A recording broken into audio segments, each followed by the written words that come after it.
ಶ್ರೀ ಗುರು ಬಸವಲಿಂಗಾಯ ನಮಃ. ಎಲ್ಲರಿಗೂ ಶರಣಾರ್ಥಿಗಳು. ಇವತ್ತಿನ ವಚನ ಕರ್ನಾಟಕದ ಸಾಂಸ್ಕೃತಿಕ ನಾಯಕ ವಿಶ್ವಗುರು ಬಸವಣ್ಣವರ ವಚನ. ಬ್ರಹ್ಮ ಪದವಿಯನ್ನೊಲ್ಲೆ, ವಿಷ್ಣು ಪದವಿಯನ್ನೊಲ್ಲೆ, ಬ್ರಹ್ಮ ಪದವಿಯನ್ನೊಲ್ಲೆ, ವಿಷ್ಣು ಪದವಿಯನ್ನೊಲ್ಲೆ, ರುದ್ರ ಪದವಿಯನ್ನೊಲ್ಲೆ, ನಾನು ಮತ್ತಾವ ಪದವಿಯನ್ನು ಒಲ್ಲೆನಯ್ಯ. ಕೂರಲ ಸಂಗಮ ದೇವ ನಿಮ್ಮ ಸದ್ಭಕ್ತರ ಪಾದವ ನರಿದಿಪ್ಪ ಮಹಾಪದವಿಯ ಕರುಣಿಸಯ್ಯ. ಎಲ್ಲರಿಗೂ ಶರಣಾರ್ಥಿಗಳು. ಬಸವಣ್ಣನವರು ಮಂತ್ರಿ ಪದವಿಯಲ್ಲೇ ಇದ್ದವರು. ಆದರೆ ಅವರು ಯಾವುದೇ ಸುಖವನ್ನು ಪದವಿಯನ್ನು ಬಯಸದವರು. ಅವರು ಬಯಸಿದ್ದು ಒಂದೇ, ಸದ್ಭಕ್ತರ ಸ್ನೇಹ. ಬಸವಣ್ಣ ದೇವರಿಗೆ ಶರಣಾಗಿ ಶರಣನೇ ದೇವರು ಎಂದು ನಂಬಿದ್ದವರು ಎಂದು ಈ ವಚನದಲ್ಲಿ ಅರ್ಥವಾಗುತ್ತದೆ. ನಮ್ಮ ಗುರುಗಳು ಹೇಳ್ತಾರೆ, ಕರ್ನಾಟಕ ಮೈನಸ್ ಬಸವಣ್ಣ =0. ಹೌದಲ್ವಾ? ಇದು ಸತ್ಯ ಅಲ್ವಾ? ಇನ್ನು ಸಾಧಕಿ ಬಗ್ಗೆ ತಿಳ್ಕೊಳ್ಳೋಣ. ಇವರು ಅರುಣಿಮಾ ಸಿನ್ಹಾ, ನಮ್ಮ ದೇಶದ ಹೆಮ್ಮೆಯ ಮಹಿಳೆ. ಇವರ ಜೀವನದ ಕಥೆ ಕೇಳಿದ್ರೆ ಆ ನೋವು ಈ ನೋವು ಅಂತ ದಿನ ನರಳಾರವರು ಇವರನ್ನು ನೋಡಿ ನಮ್ಮ ನೋವು ಯಾವ ಲೆಕ್ಕ ಅಂತ ಎದ್ದು ಓಡಾಡುವಂತಿದೆ.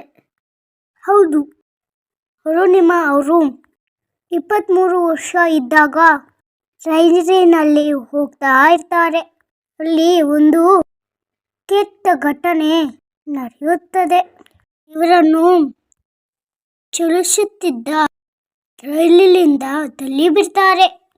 ಕೆಳಗೆ ಬಿದ್ದ ಅರುಣಿಮಾ ಅವರ ಕಾಲು ಕಟ್ಟಾಗಿರುತ್ತೆ, ಬೆನ್ನು ಮೂಳೆಗಳು ಮುರಿದೋಗಿರುತ್ತೆ, ರಕ್ತ ಹರಿತಾ ಇರುತ್ತೆ.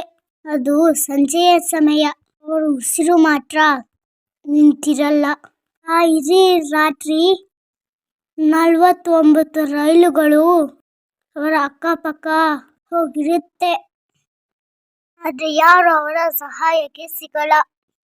ಬೆಳಗಾದ ನಂತರ ಆಸ್ಪತ್ರೆಗೆ ದಾಖಲಾಗಿರ್ತಾರೆ. ಹೇಗೋ ಬದುಕಿರ್ತಾರೆ. ಅಕ್ಕ ಮಹಾದೇವಿಯವರು ಹೇಳ್ತಾರೆ, ನೊಂದ ನೋವಂ ನೋಯದವರಿತ್ತ ಬಲ್ಲರ್ ಎಂಬಂತೆ ಅವರ ನೋವು ಅವರಿಗೆ ಮಾತ್ರ ಗೊತ್ತು. ಮಾರನೇ ದಿನ ತಾವೇ ರೈಲಿನಿಂದ ಬಿದ್ದರು ಎಂಬ ಸುದ್ದಿ ಹರಡಿತ್ತು. ಬಡವರ ಮನೆಯ ಅರುಣಿಮಾ ಒಬ್ಬ ವಾಲಿಬಾಲ್ ಆಟಗಾರ್ತಿ. ಕೆಟ್ಟ ಘಟನೆಯಿಂದ ಅವರ ಜೀವನ ಬದಲಾಗುತ್ತೆ. ಆಸ್ಪತ್ರೆ ಗೋಡೆಯ ಮೇಲೆ ಇದ್ದ ಹಿಮಾಲಯ ಚಿತ್ರವನ್ನು ನೋಡಿ ನಾನು ಹಿಮಾಲಯ ತುದಿಗೆ ಹತ್ತಬೇಕು ಎಂಬ ಸಂಕಲ್ಪ ಮಾಡ್ತಾರೆ. ಅದರಂತೆ ಅದಕ್ಕೆ ಬೇಕಾದ ಟ್ರೈನಿಂಗ್ ತಗೋತಾರೆ. ಕಾಲಿಲ್ಲದೆ ಎವರೆಸ್ಟ್ ಶಿಖರವನ್ನು ಏರಿದ ಮೊಟ್ಟ ಮೊದಲ ಮಹಿಳೆ ಎಂದು ಜಗತ್ತಿನಲ್ಲೇ ಸಿದ್ಧಿ ಹಾಕ್ತಾರೆ. ಎಂಥ ಸಾಧನೆ ಅಲ್ವಾ? ಇವರ ಸಾಧನೆಗೆ ನನ್ನ ಅನಂತ ಶರಣುಗಳು. 8849 ಮೀಟರ್ ಇರುವ ಜಗತ್ತಿನಲ್ಲೇ ಎತ್ತರದ ಶಿಖರವಾದ ಮೌಂಟ್ ಎವರೆಸ್ಟ್ ಹತ್ತೋದು ಅಷ್ಟು ಸುಲಭ ಅಲ್ಲ. ಅಂಥದ್ದಲ್ಲಿ ಅರುಣಿಮಾ ಕೃತಕ ಕಾಲಿಂದ ನೋವುಗಳನ್ನು ಲೆಕ್ಕಿಸದೆ ಹತ್ತಿ ಬಂದಿದ್ದಾರೆ ಅಂದರೆ ಅವರು ಎಷ್ಟು ಗ್ರೇಟ್ ಅಲ್ವಾ? ಈ ವಿಡಿಯೋ ಇಷ್ಟ ಆದರೆ ಲೈಕ್ ಮಾಡಿ, ಶೇರ್ ಮಾಡಿ, ಸಬ್ಸ್ಕ್ರೈಬ್ ಮಾಡಿ. Thank you all bye.